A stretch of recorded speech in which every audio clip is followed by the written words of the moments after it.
Akala mo panalo ka kasi tumaas ang sweldo mo.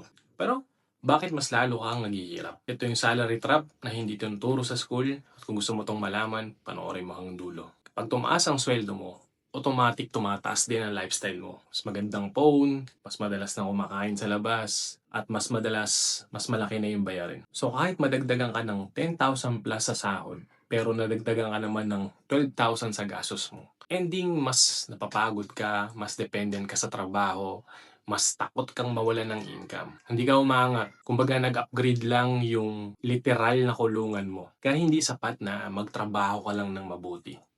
Kailangan mo din mag-isip ng outside sa 9 to 5 or sa timeline ng trabaho mo. Kasi habang ang income mo nakaasa lang sa oras mo, palaging may limit yan. Pero pag natuto kang kumita kahit hindi ka nagtatrabaho, meron kang business, skills, content creation, investment, doon ka pala magsisimulang makawala sa kulungan mo. Hindi ka yayaman sa increase, yayaman ka sa leverage. So ang tanong brother, hanggang kailan ka aasa sa sweldo?